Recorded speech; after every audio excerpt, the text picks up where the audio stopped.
دو شهریور ماه حدود ساعت 8 شب گزارش مبنی بر یک فقر قتل در محله تهران پارس به پلیس آگاهی اطلاع داده شد. برای حمایت ما لایک و کامنت و سابسکرایب یادتون نره. این ویدیو بر اساس داستان واقعی می باشد.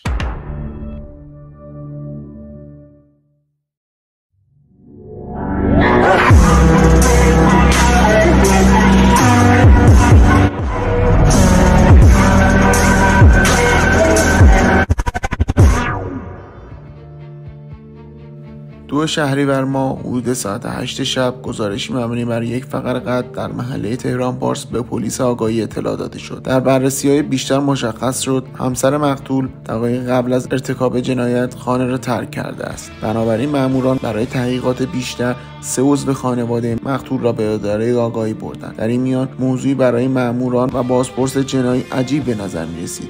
این بود که دختر مقتول حین رفتن به اداره آگاهی هیچ ناراحتی نسبت به مرگ پدرش از خود نشان نمیداد و فقط نگران گربه‌هایش که در خانه تنها می‌ماندند بود. دختر مقتول در تحقیقات به بازپرس جنایی گفت آن روز به همراه برادر معلولم در خانه تنها بودیم که ناگهان مرد درشت هیکل و نقابداری از پشت بام وارد حیاط و خانه ما شد. اون در لحظات اولیه با تهدید قتل برادرم مدعی شد ساکت شویم و فریاد نزنیم. مرد نقابدار ابتدا چاقوی خود را از جیبش بیرون آورد و سپس به سمت پدرم که جلوی تلویزیون خوابش برده بود رفت و با خونسردی و خنده‌های عصبی ضربات چاقو را بی امان به دست و پهلوی پدرم وارد کرد.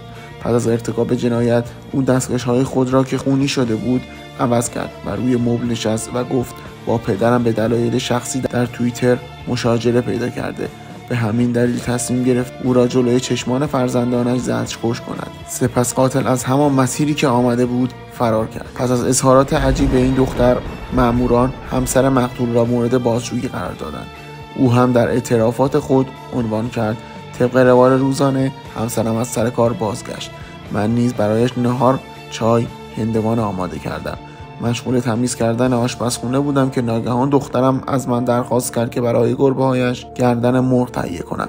به همین خاطر دخترم هراسان به سمت من آمد و مدعی شد که مرد ناشناس و 4 شانه‌ای پدرش را به قتل رسانده و متواری شده است. من و همسرم گاهی اوقات به دلیل مشکلات مالی درگیری داشتیم، اما انگیزه‌ای برای ارتکاب قتل او نداشتم. اما اعتراضات ضد و نقیض دختر مقتول ادامه داشت تا اینکه روز 5 شهریور ماه پسر معلول خانواده پرده از این جنایت برداشت و به مأموران گفت که خواهرش مرتکب قتل پدرشان شده است. او را از بازداشت می‌آورند.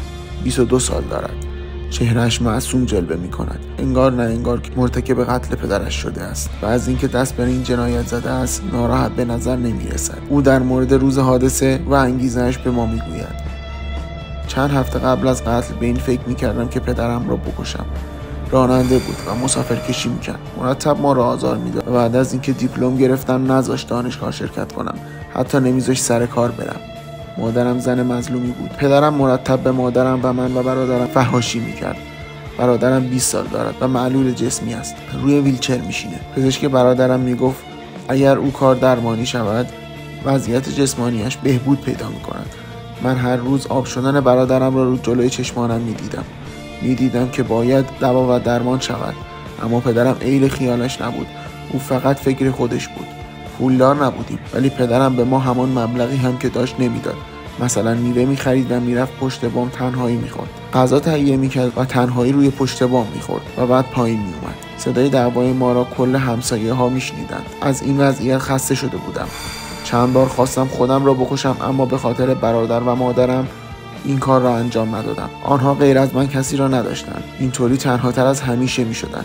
به همین جهت تصمیم گرفتم عامل اصلی بدبختیمون رو بکشم تا اینکه روز حادثه پدرم کمی زودتر به خانه آمد. مادرم مشغول کار خانه بود که از او خواستم به مغازه‌ای برود و برای گربه‌هایم غذا تهیه کند. مادرم که از خانه بیرون میرفت 2 چاقو از آشپزخانه برداشتم و دیگر نفهمیدم چه شد.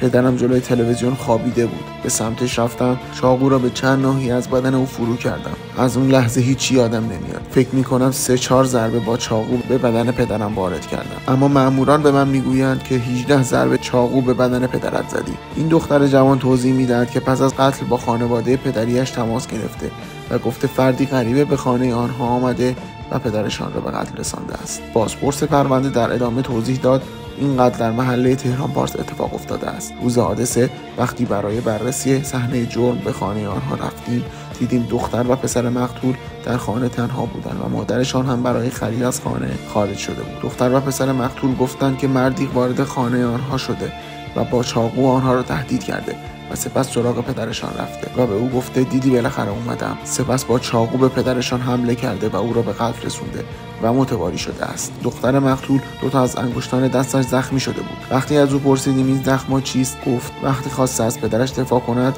آن مرد او را با چاقو زده است. همه چیز عجیب به نظر می رسد. حتی موقع انتقالشان به آگاهی واکنش این دختر برایمان عجیب بود.